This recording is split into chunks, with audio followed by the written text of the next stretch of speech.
Charlie, how you doing? My name is Richard Jones, Jr., and my name is Fiend, so call me Fiend for the money International Jones. Tell me about your neighborhood growing up. My neighborhood growing up was, I'm going to say like any other. It was, but it wasn't suburbia, you know what I'm saying? It was so-called a hood or a ghetto, you know what I mean? But it wasn't a project, you know what I'm saying? It was Hollygrove. Yeah, it was Hollygrove, of course. Where were your cross streets? My cross streets were Edinburgh and... Don't have me lie. I'm on Edinburgh, but my cross streets was Eagle, and it'll come to me.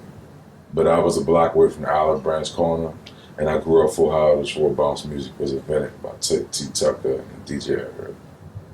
And did you move around a lot, or was that main house that you were at? Yeah, we moved around a lot. I moved to the third ward, which I previously lived in the 17th ward, was how I grew up. But I moved to the third ward, which is still uptown, around between Delichet and General Taylor. A few blocks from Napoleon Avenue, but at the same time, a few blocks from the Callio Project, and the Magnolia Project. Let's talk about Hollygrove for a minute. Do you remember music? Do you remember block parties, second lines, things through Hollygrove when you were growing up? Second lines, some, but more, I guess you could say, block parties. Like I said, I grew up a few houses from Big Time Tips, which was what was called Ghost Town. So, and my dad on the barroom, a few houses down across from that barroom, you know what I'm saying? So this club on the corner pretty much had a block party, because they had this music, it was loud, it was what we were listening to, and all you had to wait for the door to open every once in a while to get the full highs of it. Other than that, you felt it through the walls of the club, still on the street, you know what I'm saying?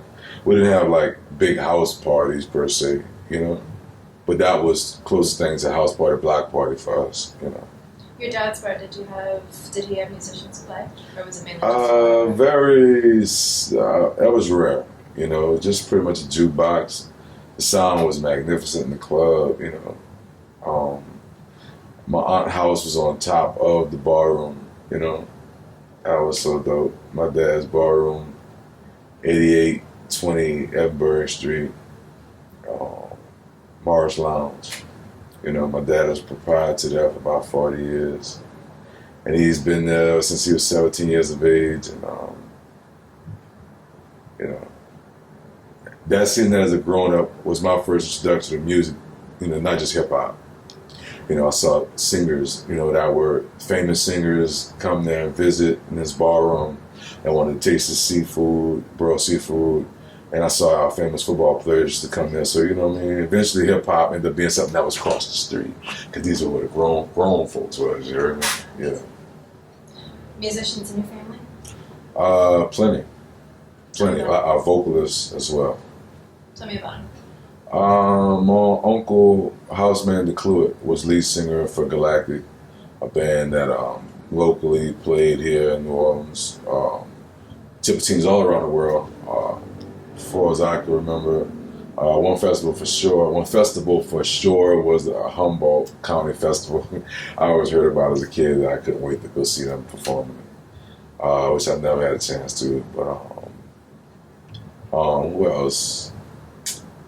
DJ Lil Daddy was a producer. He used to produce for acts like Tim Smooth, legendary West Bank rapper. He produced for MC Thick, legendary West Bank rapper. And he also went by the name of Baby T, which he changed his name to DJ Lil Daddy. Can't think of. I have a singer in the family as well, Byron Sharp. He's a singer, lead singer. He's in a group, Elate. Amazing voice. I have a gang of people. If I can come back to it, it'll probably come to me, whatever. A few more people I just can't think of, and I haven't talked to in a while. We were interviewing Zombie earlier, and we were talking about Elate. Elate, right. 2 hours ago. The guys had a nice sound. An amazing song. One song I know for sure that dropped down to my knees, man. It's just, I don't know what it was. You heard it. It was like when you heard Shy, and if I, right? And he was like, ah, that's all the time, right? That song they played the song Drop Down on My Knees. And I was a kid, like, I was like, man, you can't run from this song. You know what I'm saying? And it's just pretty cool R&B all the time. Do you play any instruments? I'm not fluent. I don't know if you ever heard that. That's what just dawned to me. I literally record myself on a CAD PC, and I will make layers of a track, and I can close my eyes and I can say or hum what I'm trying to do, and I can find those keys. I can find those notes, right? But I couldn't do that in front of a crowd of 350 people just playing fluently. You know what I mean? Like literally like a pianist or something. So that's about as far as I do. Yeah. So I could credit myself more as a vocalist more than actual instrument playing musician other than vocals. Singing, rapping, whatever. What was your first public performance? Dancing. You know what I mean? As a kid, Martinez. I went to Martinez. My grandmother had a bus driver and also a teacher at the school. So I went to Martinez, and I remember dancing, loving to hip hop, dancing. I think that is one of the four elements of hip hop. It's a DJ, MC, dancing, and graffiti. Those are the four elements, if I'm not mistaken, the essential elements of hip hop music. And I started out with my first love. What I could do before I could probably talk good was dancing. And from there, I would say went to wanting to rap, right? And from there, I began to want to play and make and produce. So what was the first time that you made a piece of music that you were really proud of, or something like, I could do this for a living?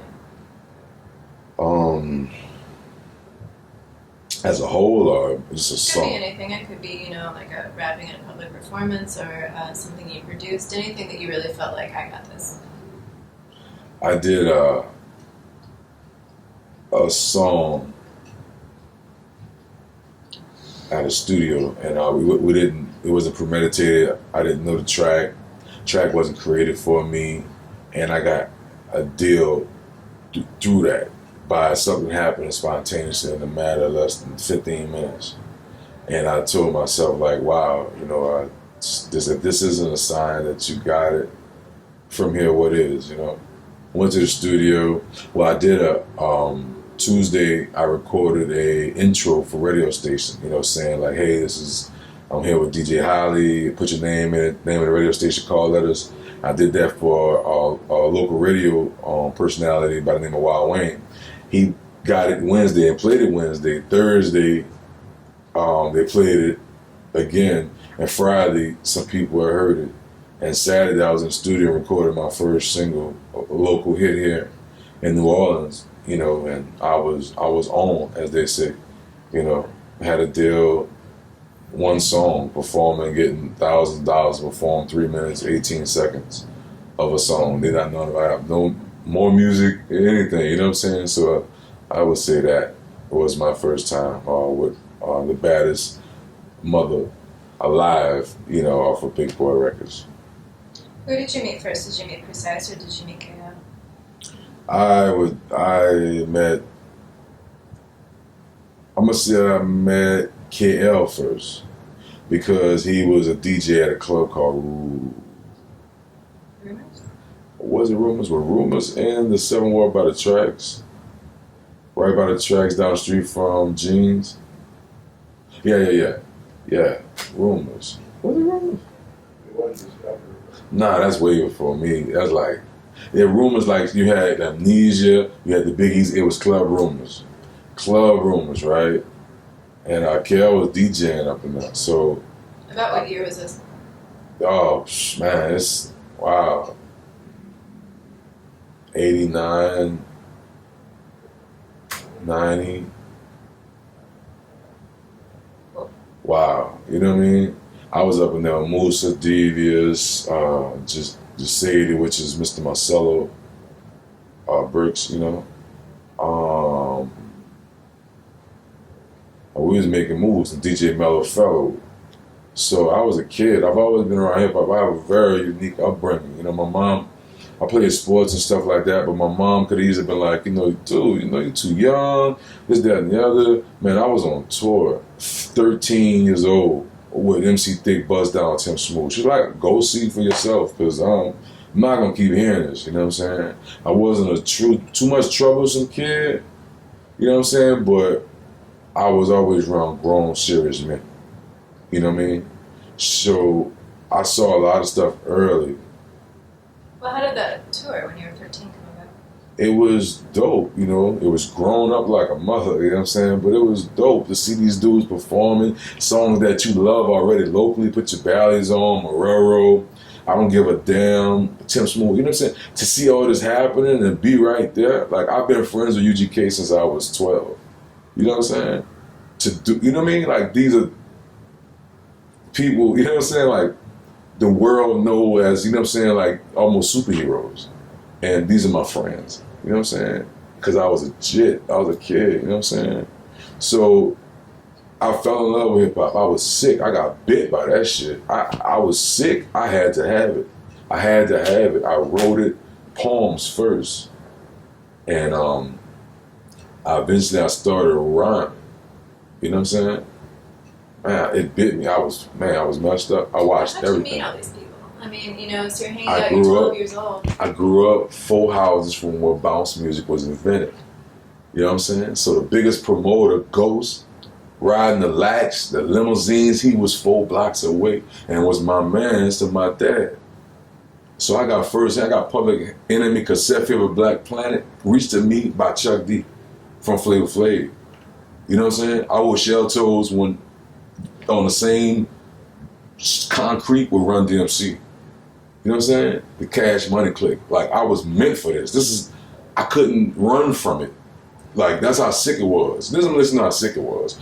If I couldn't go to a concert, which I didn't go to a lot of them, Slick Rick was huge, you know, LL, Run DMC, Fat Boy, all kind of stuff, right?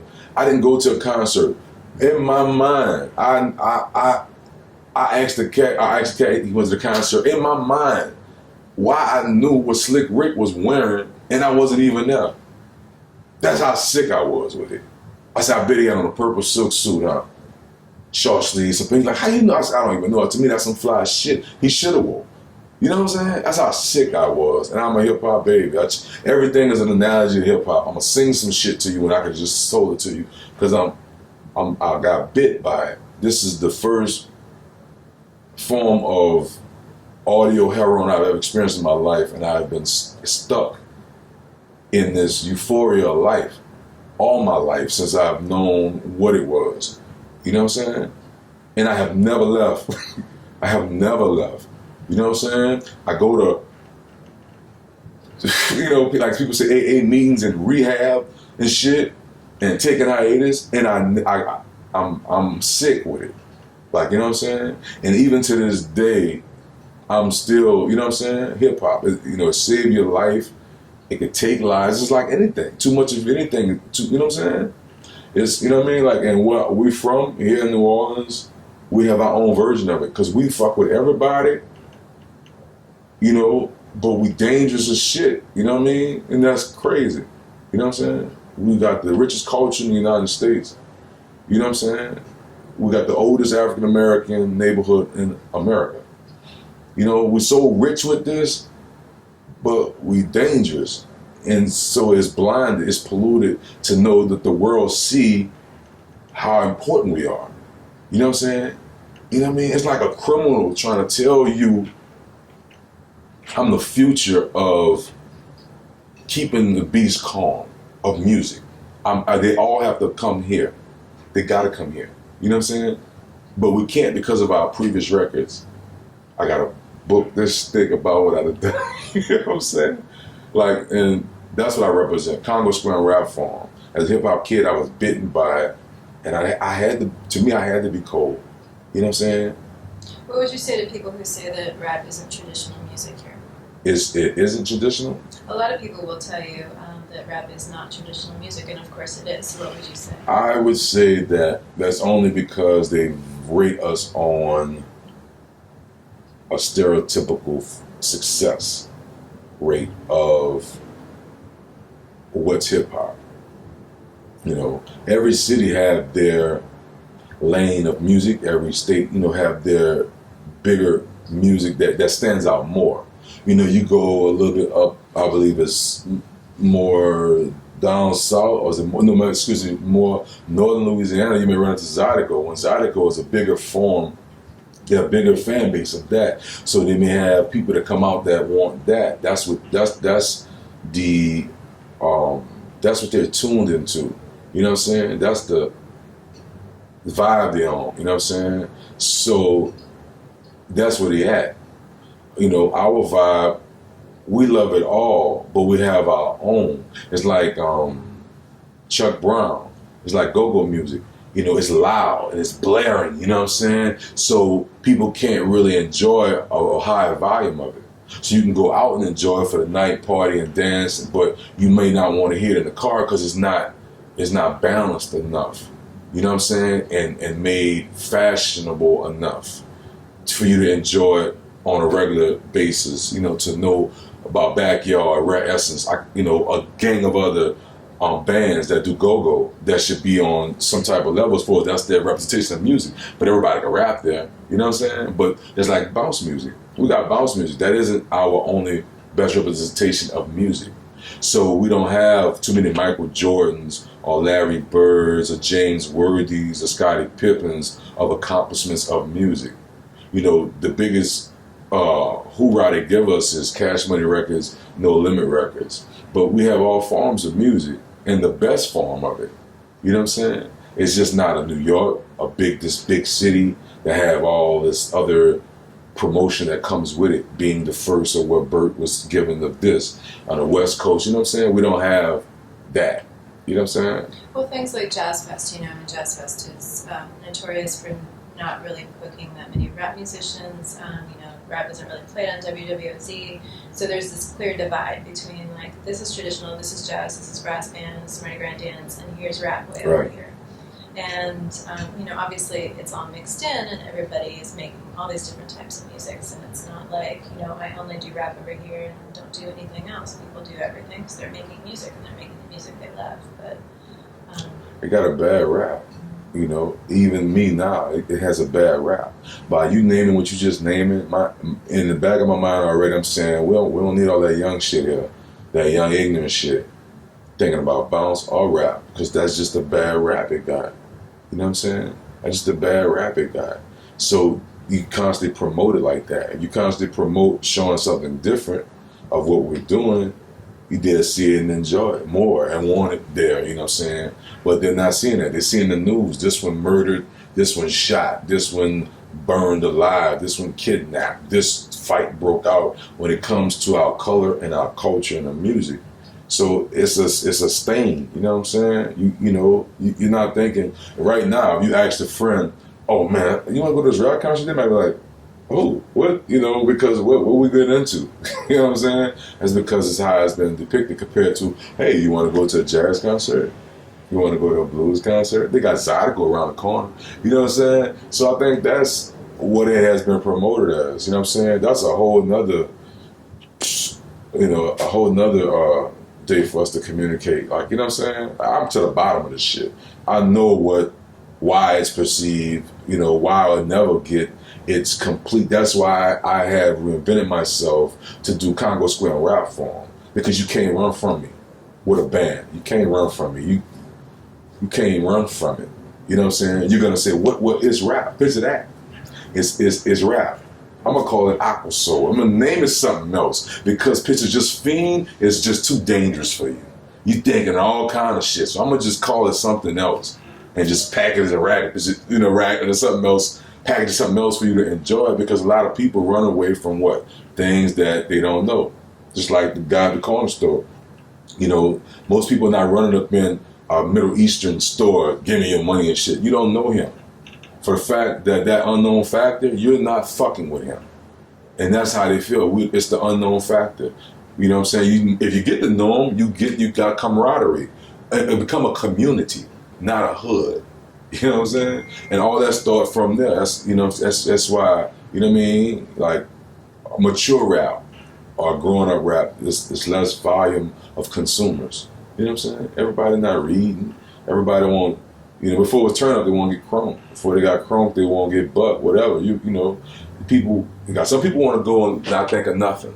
I just want to let go. I don't want to think, I don't want to go to the club and think. I just want to not give a fuck, And they got that right. And they got some people that want to go to think, to chill, to, be around the right vibe and tune into the right vibe. So I think if you divide that and put that in the right settings, you'll have people getting their credit due as being just as grand as a Jay-Z, a Biggie, a Tupac, you know what I'm saying? Without all the additives. He got shot up 30 times. You know what I'm saying? Just to accelerate. What was Ghost Town like? Ghost Town was like crazy. Just imagine this was the club. Plus maybe 20 more feet out. Right? Music blaring. And you got this DJ and this rapper running off of 2 records on the turntables, just running these bitches back. And a mixer off of the Showboys drag rap song. And just looping this shit. Just looping it. You heard me? Found instrumental, looping it. And this dude grabbing the mic and he ain't had much to say. But what he was going to say was going to have you on the edge of your toes. You know what I'm saying?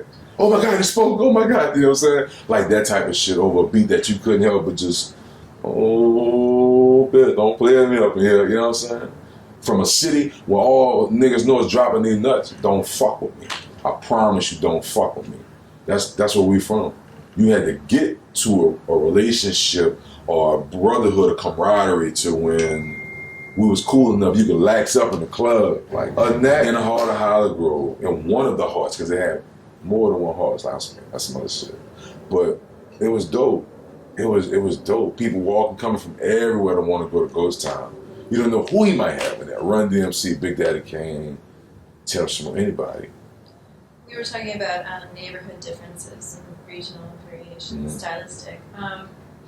Is there a Hollygrove style that's different from other places, that's different from Cali, that's different from Ninth Ward? How are they different? Would you put into those words, or?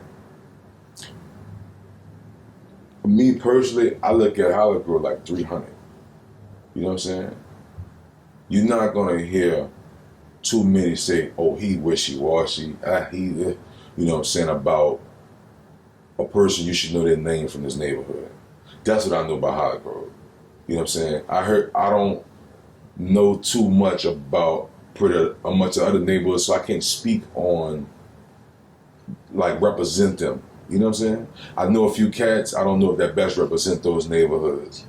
But that's one thing I knew no matter where I went about myself and the men that I walked these neighborhoods with. If there was a few you knew their name, this is a solid individual. You know what I'm saying? More than on some fugazi, and that's hard to come by in them eras because, there's a lot of young men forced to be men, when education wasn't the most important thing. That's what Ghost Town, but, hustling. When I think of Ghost Town, I think of, hustling. You know what I'm saying? You got the dope man chain, 8-ball jackets and shit. You know what I'm saying? You probably had your Cutlass or Regal. You might have had some honey spokes on it, whatever the rims was at that time. Fresh, Hollygrove cats, fresh. You know what I'm saying? They coming with it. That's what it is. You're going to see us, And Ghost Town was valid. A club everybody had to go to. You was crazy if you didn't know what it was to go to Ghost Town to see T.T. Tucker and DJ Herb perform where they at. Your song Ghost Town off of What Was in Session, how does that relate to that club? What was the writing behind that? Ghost Town is, a lot of people look at us as being a third world country domestically. So, I don't know if you ever seen any of them Robin Williams movies when they go to the islands and then like the islands not being in tip-top shape, you know what I'm saying? But he's there, so he's gonna make the most of it. But that's what that was about, just as kind of like a glimpse of just day-to-day walking for a man of my caliber in this city. You know what I'm saying? You got respect, but at the same time, somebody may may not like that. You know, you may have money, but then again, you don't have enough money. You know what I'm saying? You know, all the girls want your time when they see you hustling.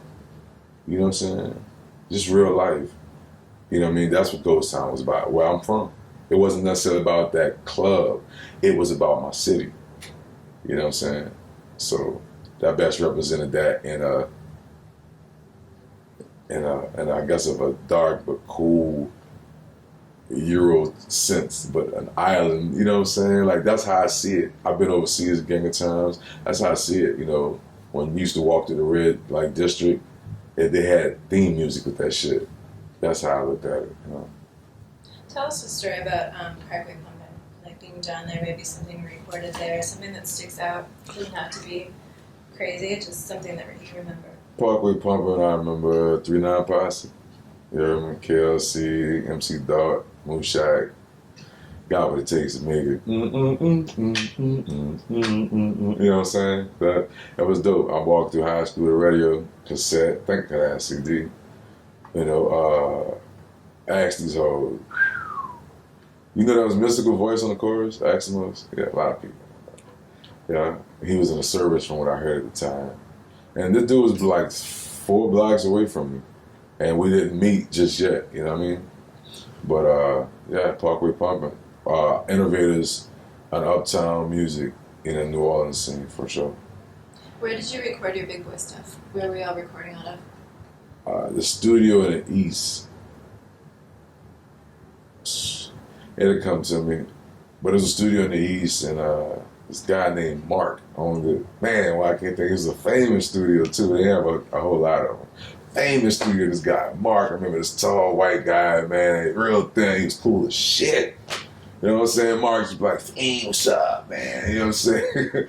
And he had his guitarist named Sean. He was always there. He was just, that was my first experience in the studio. I just thought it was so fucking cool. You know what I'm saying? People that was patient with me. You know what I'm saying? Like, it was dope. It wasn't no hurry up question, you know, or just who's this kid? You know what I mean? But it'll come to me, the name of the studio. It's right off of Dwyer.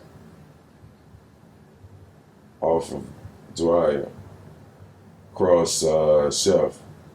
Man, yeah. But that was my awesome 2-inch reel. Big Boy Records, DJ Precise, made the Baddest M Live. Wasn't even for me, it was for Sporty T. I was just sitting holding the wall, chilling. And he made this track, and I was humming some shit. He like, "Man, what you saying?" I was like, "I'm the baddest, man." He like, "Man." Pick up the phone, say, bro, I know I was working on a beat for you. But, man, I'm going to go ahead and make it something else, bro. You know what I'm saying? And that was that. I had some verses in my head. I got in the booth. It was done. And, you know what I mean? That was my first experience for myself. I had experienced that as I fly on the wall with Devious, DJ Mellofellow, and Musa, recording with DJ Precise, working on a Devious album. Man, that dude cold as shit. How is KL's production style different from Precise's? Sice's production, KLC's production is more drums and bass. And bass lines, more digital bass lines at one time. I'm gonna say that's how the world probably saw them. And Precise was using the guitars then more, I'm gonna say, as you know, from what I saw. So I thought that was a little bit different, you know. And Sice had nice mixes and just dope production. You know, KL, I must just say it was just more drums, and he was to me, if what they call boom bap of the South, you know what I mean? And Sice was a little bit more musical. That's what made those guys just all firsthand, you know, different. So how did No Limit come about? Who did you meet first? What happened? How No Limit came about is that I had some homeboys that was working with them.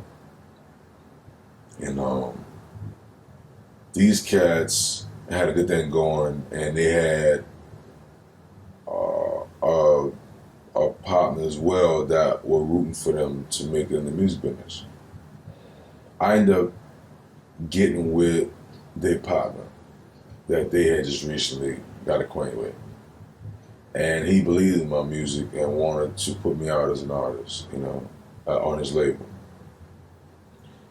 Things didn't go well because they didn't really have a whole lot of know-how in the music business. They had all the heart and dedication, but just somehow, you don't really know what places to go, when to do it, what your waste money, misappropriate funds, as they say, in the industry, and then to slow things up, But that's how I got to No Limit, and this guy's doing 3 life sentences right now, and one of the last things he did was wanted to make sure I pursued my music, and that was something extra, you know what I'm saying?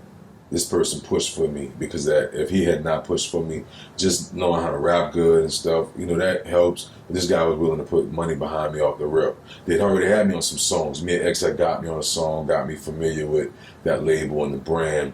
Who else? Cain and Abel had got me on a song, I believe, and got me familiar with the label and the brand. KLC was vouching for me.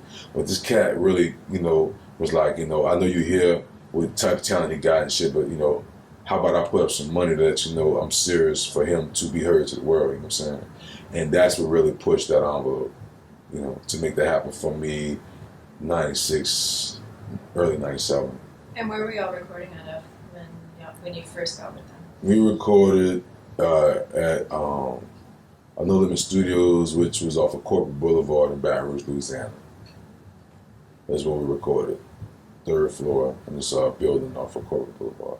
And Serban was telling us that it was kind of like y'all had to hang out, just wait in the studio, and if you left, then you would lose out on your chance to record with that song. And so you just had a lot of people vying. There was a lot of healthy competition between it. And I said it worked out well, and he missed a lot of opportunities because he went back to New Orleans. It's like sneak back to New Orleans and hang out and do stuff. What was the first time that you got a feature on a big song that you were like, right on? My first solo record on Baddest soundtrack. Me and P just connected. You know what I'm saying? He saw I wasn't bullshitting. And what I'm talking about is real. You know what I'm saying? I think that did it. You know what I'm saying? Because he literally put this in a part of a movie. In his movie he was shooting. He was like, man, fuck. Man, you know what I'm saying? This is where I was coming from as a kid, being in the passenger seat, riding with these serious men, you know what I'm saying? My brothers, guys, good people, beautiful people, but just had serious lifestyles, you know what I'm saying? So when I saw his reaction and how he moved to put it in the movie, where he put it in the movie, I knew it was real. You know what I'm saying? I knew it was real, and he knew it was, this kid can project what he see, and they're gonna listen, and he took a chance, and I think that was that. And from that day on, I never left the studio. I was there 5 days straight, didn't go to sleep. Every time he walked in, I was there. I was on so much shit, it got annoying to some people. I made enemies to some point, not choosing to, but that's just how I work. Like I said, I got bit by hip hop, and I want it. And that's what went down, every time he recorded, I was on 6, 7 songs on Master P's Ghetto D, one of his highest, I'm gonna say, pinnacle points of his career, of knowing that, success was definitely, in his palm, Where did Womp Womp come from?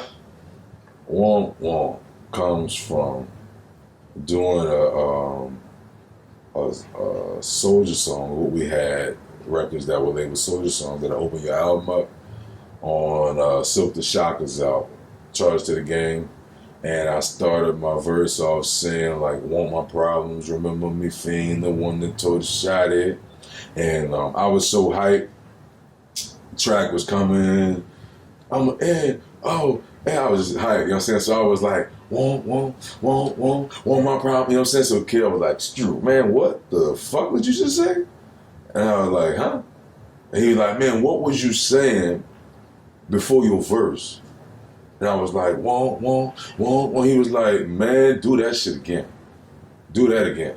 And for whatever it became, I tamed it off the rip. You know what I'm saying? You know how you don't own something, though. I owned it. It's doing it again. You know what I mean? And that was the birth of Mr. Womp Womp, or this ad lib that lets you know my presence is to be felt. You know, and yeah, that's where I came from. Crazy. It was a big song. It was. I started not to do it too, but you know, I feel like it was commercial. Like I'm about to just take myself out of the game. You know what I'm saying? But then the beat came around, the chorus, and I don't know. I just came back from Europe. I had a whole nother feel. You know what I'm saying? My chest was out and shit. You know what I'm saying? I feel like I done seen the fucking world, man. You know what I mean? Like there's nothing I can't do. I executive produced the album myself. You know what I mean? Like, that's the first album to ever be turned into No Limit Records. Like, no, oh, here's my album. You know, that was unheard of to a person who was stubborn about knowing they were right about their business, which he was at that time. Creative marketing genius, Master P. Percy Miller. I salute him to this day. You know, he really was ahead of his time and knew what he wanted. And I love that about this guy. You know, he came up with There's One in Every Family, the title. You know, I'm just looking at him work, and to me, he loved what he did. It wasn't just, he was hustling, but he got it. You know what I mean? And he wasn't selfish to give me an opportunity. And I appreciated that. You know what I'm saying? You know, it worked out differently on the long run, financially, but it's business, right? But that's where that came from, and I'm happy we did it too. You spent a lot of time with Mia and you did a ton of records with her. What's the contribution of women in hip-hop in New Orleans?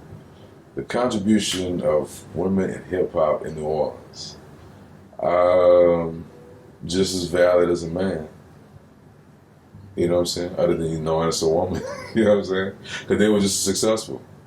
You know? Mia X was, I mentioned her when I mentioned Tim Smooth. I mentioned her when I mentioned MC Thick or Buzz Down, because she were one of our four mothers. Which you don't hear 4 fathers, but she was one of our 4 mothers. I don't know if I'm saying that correctly, but it's gonna work, right?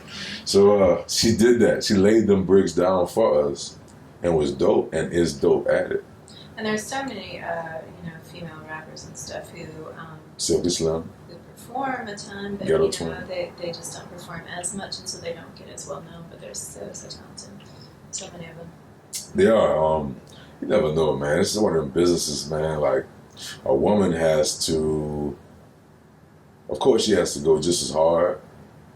I just think that you never know why they never get their full go. Mia got hers, Silky Slim got hers, Ghetto Twins, Miss T, Kitty Black, Magnolia Shorty.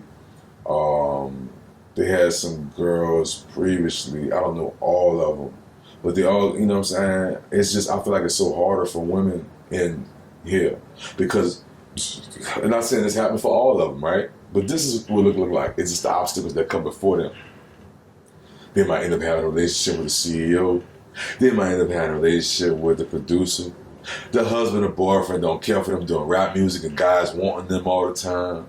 They had so many little, like little landmines set before them, you know, obstacles they had to walk around very carefully to be successful. So I think, you know, it was a little bit harder for women, you know. Well, the reason I asked, especially at that time, you know, I mean, everybody was so hard, and Right. you know, I mean, people here are hard, the music's hard, and so that much harder for, you know, a woman to come out and she has to figure out, you know, what lane she's going to be in and how she's going to go. And was there any kind of backlash from that? Just because there was such a macho kind of. I don't know. I think I don't know. I don't really know. At least for me, she was always welcomed. I think she had a different platform. You know, she was with a guy that had major distribution and the marketing and promotion to go with it, the mesh with it. You know, I don't know the business plan that these other ladies were involved with on the labels of their recordings, but I was there for Mia to see what went down. I was there for Ghetto Twins to see what went down. So I believe that's why they had got to those different pedestals, you know, in their careers. I think that's all what plays with it, you know, because they did it. They wanted some hard stuff, and them ladies gave it to them. Cheeky Black, you know what I'm saying, they gave it to them. You know, I think that it was on them. They constantly just show the world what type of artists they were, you know. But the rest of the world loved it too. I just think that they never got those chances, you know, major videos to get on major networks, you know. They were always stumped somewhere, their growth. What was it like when, I mean, No Limit just went international? It just went really big, really fast, and I mean, there was so much hard work, but then at the point that it started picking up speed, it got really big, really fast. It did. So, I mean, what was that like to be in the middle of that? Was it just mind-blowing, or? It was like having, like, diplomatic immunity or something. You know what I'm saying? Like, that's what it felt like. You know, honestly. Through the airport, in the streets, in the neighborhoods. If that was what you were doing, it just made it so much of a green card and a pass in other areas and jungles of this America. You know what I mean? That some people wouldn't dare to go, or some people wouldn't know to go. You know? That's what I think. And it made a few people give us a few more chances, which I'm to this day so appreciative for. You know what I'm saying? Excuse me. That's what came out of it. You know, man, it's a drug, man. It's a drug, and imagine they want it from you, Holly. Imagine they want it from you, to when they want it, and you know they want it, and all you gotta do is go make it, and go to the club Friday, and you're gonna hear it. If you made it Thursday, and they're gonna play it over and over, and when you walk in, be so surprised, and happy to see you. You know what I'm saying? And you know, it's a drug, man. It's a drug. That's what it was like. You know, euphoria. You know, you gotta do your ass. Something was doing that bounce shit. Well, what is? I was gonna ask. So, what is it about bounce? Like, I'm gonna tell you, because they were hustling. They were like, man, what you want that bounce? Fuck that. Pick it, man. Record me right quick. You heard me? You know what I'm saying? That's what it was about. All the extra rap shit, like that was cool. Like we got that and we did that. But man, like, you know, them dudes trying to bust them a jug right quick, like hit them a lick, you feel me? Because they ain't trying to live like this and like that. They're like, boy, look, come on. You know what I'm saying? Everlasting Hitman, you know what I'm saying? Pimp Daddy.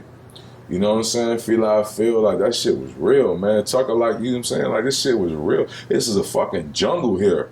You know what I'm saying? I'm from an era where, man, like, you know what I'm saying? Look, you 12, 11 years old, get up street car, man, dudes will mob your ass asking where you from. Where you from, bro?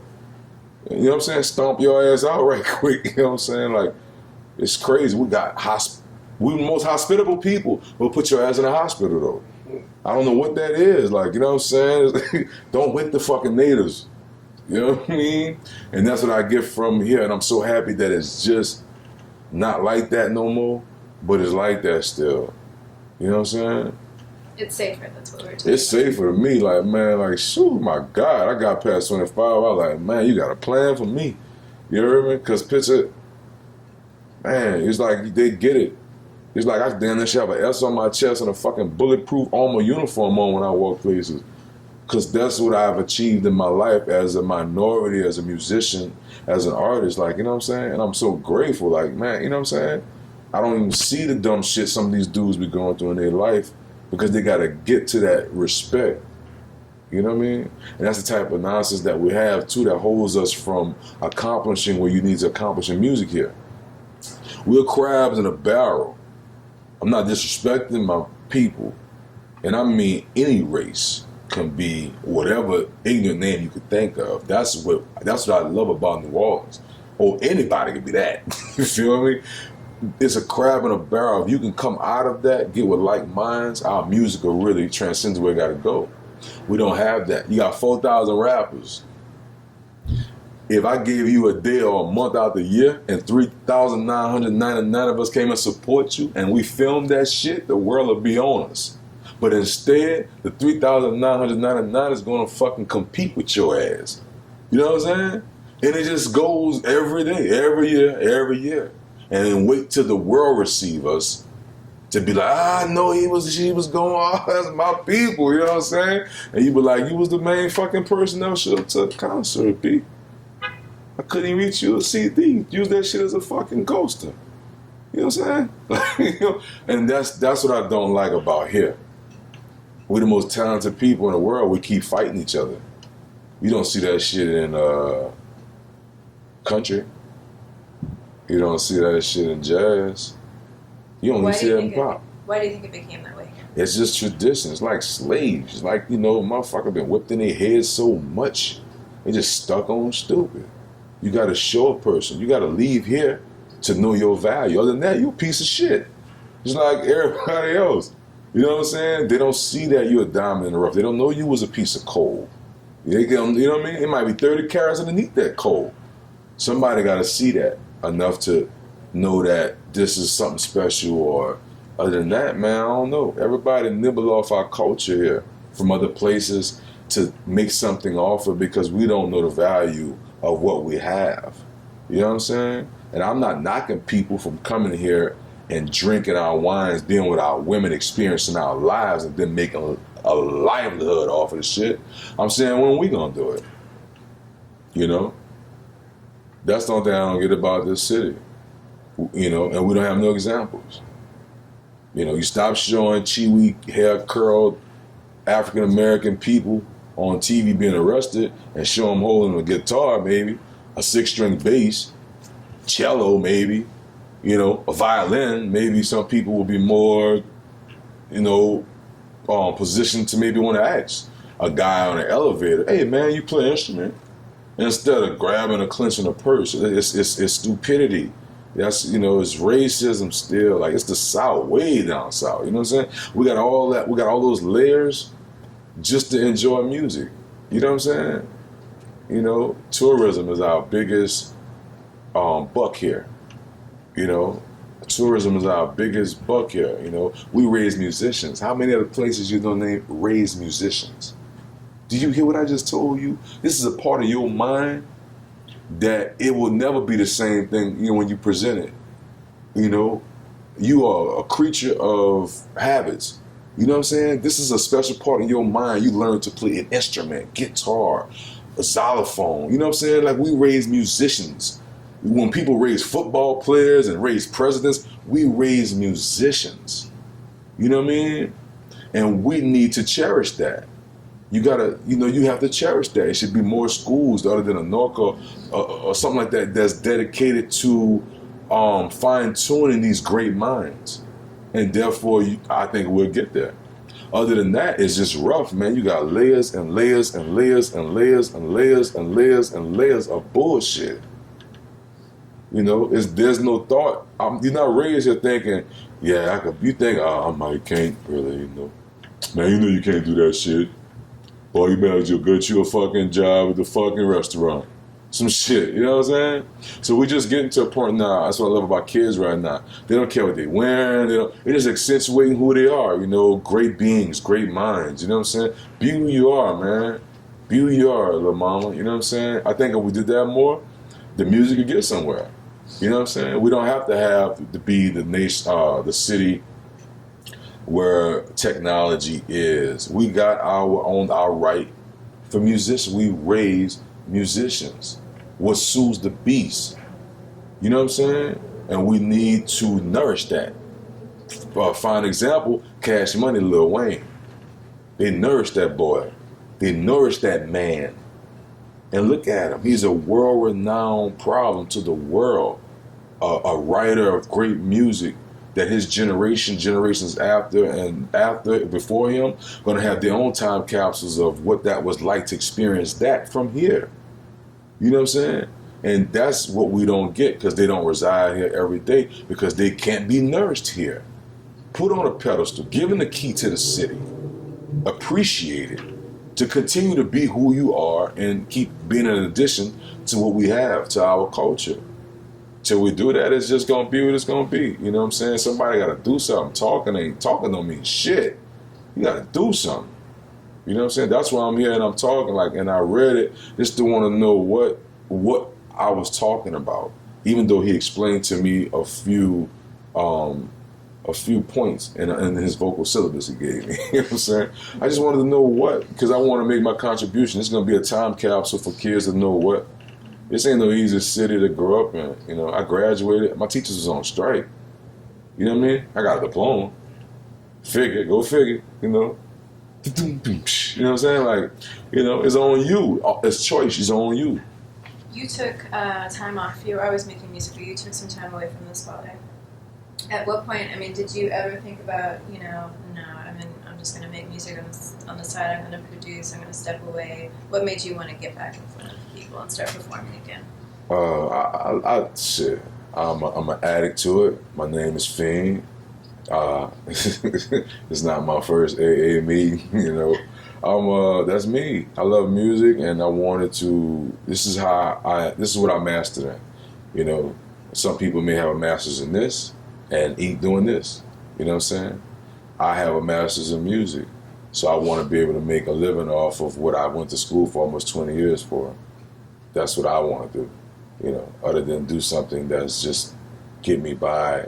I know my passion lie at. So that's what made me return. And also feed my family, you know. I have consumers that's into my brand or what I do. So what I'm going to just stop doing it for, you know. And it's always a thrill of reinventing the wheel, making that music, you know. Where were you for Katrina? I was in Natchez, Mississippi, and Baton Rouge, Louisiana, assisting 34 people, 20 in my house, 14 in my office. Mm-hmm. In your office, do you still have an office in Baton Rouge? Now I close it down, which is on top of the Broadmoor movie theater off of Florida Boulevard. It was an old movie theater in Baton Rouge, owned by Fred Williams, who put out the Dolomite movies. Yeah. So everything, you know, I feel like my path has just been laid before me. It's on me to pick the roads. You know, I was able to create, work there, make some dope music, you know. Had a real unique sound, you know. I had guys that had these $1 million studios, you know, and that worked for them, but they'd come there and hear my sound coming out my spot and be like, God damn, you know what I'm saying? Like, you know, I'll say it's it's a blessing in disguise, you know. I have what I need. You know, I had book space for storage, you know what I'm saying? You want to talk at all about analog versus digital, like we were talking about before? Analog versus digital is like having a digital girlfriend that you may date during you're playing Zelda. You want to save the princess? Maybe I'll go together. Compared to having a real life woman going to Port Call with to share a burger. That's analog versus digital. You know, true warmth from analog, just true warmth, you know, to put your hand over a light bulb and know what that heat does, to feel that's what analog is. Compared to a plug-in heater that we gotta kind of wait to get going to just feel something. You know what I'm saying? It's not the greatest scenario, but it's a difference. You know what I mean? Certain stuff you plug up, you gotta wait till it warm up to use it. You know what I mean? And you still recording? I still from time to time. I normally record percussions on analog. I don't tell a lot of people that. It's like David Copperfield telling you how he made Statue of Liberty disappear or something, you know what I'm saying? That's like a studio secret of weapons of choice. Percussions, drums, bass lines, snares, kicks, cymbals, all cut on 2-inch reel. Some of your most recent mixtapes and stuff you've done in the last years is some of my favorite stuff you've ever done. Word. Thank you. And Tennis Shoes and Tuxedos, I know you said a lot of that just came from you wanting to make something that was happy, make something that made you happy. Right. What was the initial impetus? Like, I know you said before you wanted to do something to repackage it in a different way to make it a broader audience. Right. What mindset were you in then when you were doing that? And Tennis tuxedo. uh-huh. Man. And which one is your favorite? I mean, you've got what, I think 5, 6 in the past 3, 4, 5 years. It's a couple. It's a couple. But in the past 3 years, 4 years. Yeah, anything since. Like shit, 12. I got like 12 to 14 projects I put out. And Tennis Shoes Tuxedo, man, it was just real life. And I just wanted to celebrate. You know, I just lost I got married.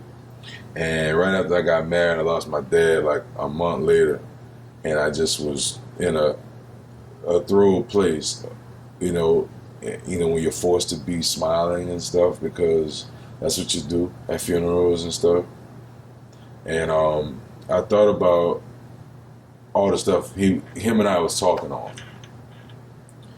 Son, give them what they want so you could do what the fuck you want. God, please, son, just get, you know what I'm saying? And me and him used to jam. Like I said, he had a barroom. He was a proprietor of a barroom, mixologist for 40 plus years. So all these music I was hitting at the jukebox and stuff, I took some of these samples and I just, vibe to him. And I was like, there's me and him in the studio and I'm going to make something that I know he'd have been proud of.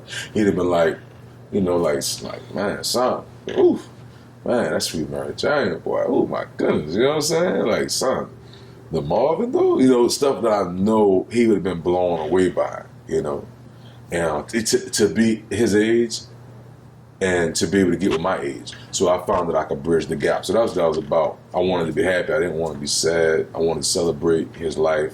So I did Tennis Shoes and Tuxedos. I wanted to make it to when anybody would get it, if they listen to it. Got some samples, got some music, got some tracks. And man, just express myself, man. I just expressed myself. I'm so happy I did because it's a feeling I can't even tap into just off the whim in the studio right now. The intro to Tennis Shoes Tuxedo gotta be one of my favorite joints. A Toast. I was on Smoking Champagne.